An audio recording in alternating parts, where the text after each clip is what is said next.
Hi guys, it's January Gamer, and today I'm going to show you how to make your own thumbnails. It's a really easy thing to do if you just use the right programs. All the things I'm going to show you are completely free. You don't have to buy any of them. It doesn't take much effort.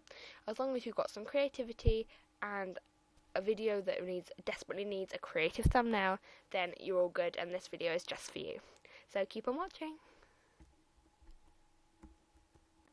Okay, so first of all, you're going to need your internet open. I'm using Google Chrome, but obviously Internet Explorer and Firefox, whatever you use will be fine. First off, you're going to need picmonkey, and this is a photo editing website, free, completely free. It is www.picmonkey.com, so that is one thing you're going to have open. Then you need pixlr.com/express/. So this is the second thing you will need open. And finally, you will need your YouTube to be able to upload the thumbnail that you need. So first of all, I'm going to start with picmonkey because this is where I'm going to get the plain coloured background of my choice. So go into design and custom. You want a 1000 or 1200 by 800. Is it 800? Let me just check before I give you the wrong thing. Alrighty guys, so I did give you the wrong, what are they called? Dimensions? I think so. And that's just a great start to a video, like always. It's actually 1280 by 720.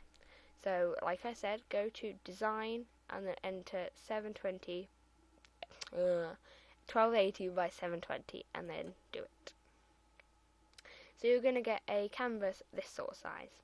Now the first step in picmonkey is just to choose your canvas colour. So I'm going to make my canvas sort of a lightish blue colour. The thumbnail that I will be showing you how to do is a thumbnail for this video, but obviously you can do it for anything, Sims, Minecraft.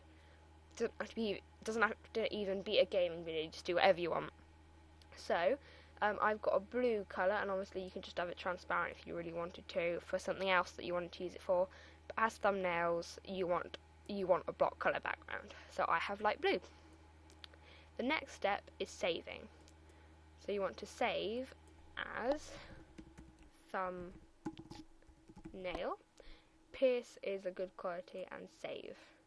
Go to downloads, or desktop or documents, wherever you save it. I've got mine in downloads. Just put it in here, so thumbnail, and save. So the next thing you want to do is go to Pixlr. Alrighty, so when you're in Pixlr, you want to click Browse and find the thumbnail background that you've just saved. So mine is in desktop and it's automatically opened it up there. So I'm going to open that. Now this is where you can get as creative as you want. Usually you can have an image on here, but as I'm just putting text on my thumbnail for now, I don't have to do any brightening or blurring or sharpening or anything because it's just a plain background. So first of all, you're going to want to go to Effects and Subtle because you don't want an extraordinarily bright effect and all you've got is a block background. We'll go into that later.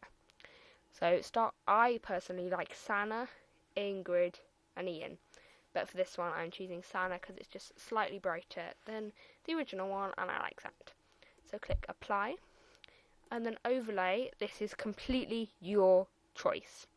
So what you want to do is pick any of these effects or overlays and it will apply itself to the block background and just give it more of an interesting background colour, if you want to say that. I don't really know.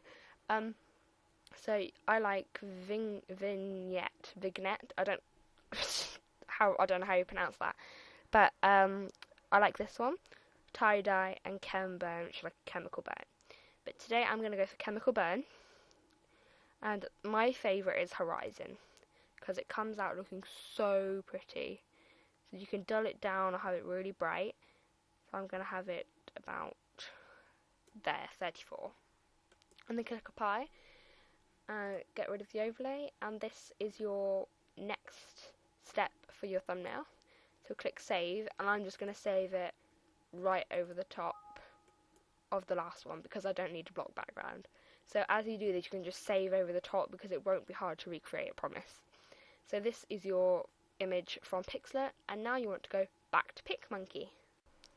Alrighty, so we're back in picmonkey, and I still have the plain block blue background open. So what you want to do is go into open and get the thumbnail back, and it will be the new edited version. And mine comes out like this.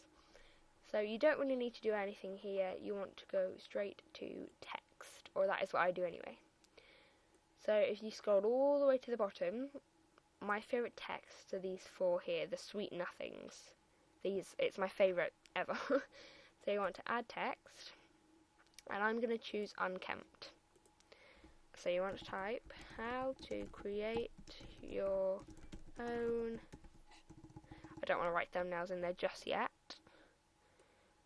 And make that quite big. You can increase the size over here. And then drag it around. I might increase it just a tiny bit more. Actually, leave it there. And you can also do it by dragging it here. So how to create your own, and also you can change the colour. But for me, I'm just keeping a plain black background, and I'm just going to make it bold, so when people are looking at the thumbnail, it's really clear what we are talking about. So you just get rid of the X, and there is your first set of text. And then I'm going to go back in with some more text, and this time it's going to be Sacramenta. And I'm going to write thumbnails. And then you want to make that ideally a tiny, tiny, tiny bit bigger. Not a tiny bit, but reasonably bigger than the other part of the title. Because you want the title to be really clear. If you have your title all the way up here, nobody's going to see it. You'll only see like this bottom section here.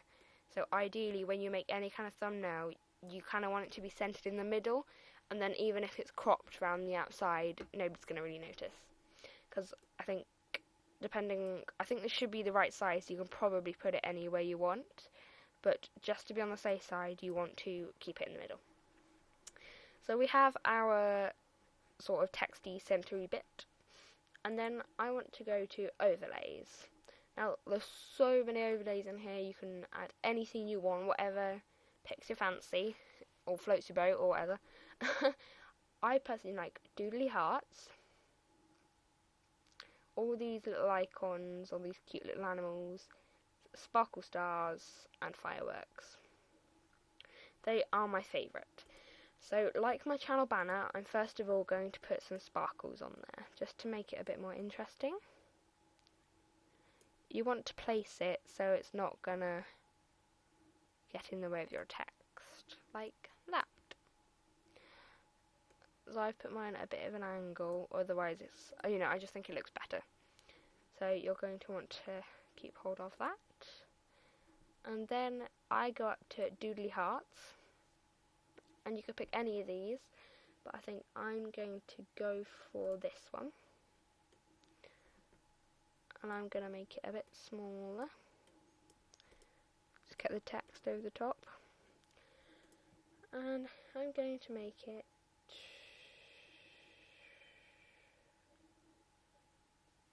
like a dark blue kind of colour. I want my text to be over the top because I don't want it hidden. Just move the sparkles out of the way. I don't want it hidden by the heart. So you're kind of layering things up and around, and it looks quite good now. And the final thing I like to do is go to effects and choose dark edges. You have the option to do this in Pixlr. I think it's borders, and I don't actually. That's it, the big vignette one. I think that's how you say it. And if you have the clean, it gives you exactly the same sort of effect as picmonkey does. But I just like to do it when I've added all my text in, so I know where it will be like placed. So you can increase how far in it goes, how dark it is. So I like my intensity really quite low. And then I like the size about 20 or 30. So it comes out like that. And that is your final finished thumbnail. So you're going to want to save as thumbnail, save to your computer, and again, save straight over the top. Now you're going to go to your... such a good talk I am. Now you're going to want to go to your YouTube and upload it into your video. Alrighty, so once you are on your YouTube channel, you're going to want to go to Video Manager and find the video that you'd like to put the thumbnail on. As you can see in past thumbnails, I have not put the size, not done the size right, I suppose, and it's cut off like all the edges. The size that I've given you should be correct to fit in that box, but if for some reason it's not, the best thing to do, so you're not constantly editing it, is focus everything in the center of the thumbnail and work your way out if there's things that you wouldn't mind people not seeing on the thumbnail, because it's not an extremely important thing, but it's kind of the first thing people see when they click on your video, and hopefully then they watch the whole of your video and that entices them, but the thumbnail is what should catch their eye at the beginning. So go to the video that you'd like to put the thumbnail on. For example, if I had one with custom content, this is one that I did a long time ago and I've never got around to putting a thumbnail on. So you go to edit, and then here it should say custom thumbnail. If you don't have this option, I think it's because you're not partnered, or you've not been active to YouTube too long or enough. I think the situation is if you're on YouTube for a certain amount of time, or you upload so many videos that get so many views, you will have the option to custom thumbnails, and all sorts of other things will be unlocked. So if you don't have it and you've been on YouTube for ages and you've uploaded a decent amount of videos, the best thing to do is go and partner with somebody, because I think you can do that, but I'm not too sure, so I just leave it until it comes around and then just do some internet searching. So go to custom thumbnail and find your thumbnail. Double click and then it will upload, and that is what the thumbnail looks like in the video. I'm not going to save because obviously this is not a video on how to create your own thumbnail, but over the period of 10-15 minutes it will show up in this sort of box, and on your channel you can then see the thumbnail and all sorts. It'll be great. So I hope you enjoyed this video, and I hope it was really helpful to you in creating your own thumbnails. I'm going to link FutureSimmer's creating your own thumbnail thing video down below, because she is where I got the size from and the idea to use picmonkey, and I think that was great, and I just wanted to continue sharing with you guys. So if you're not subscribed to her, please subscribe to her, follow her on Twitter, and follow me on Twitter. Thank you very much for watching, and I'll see you all in my next video. Bye!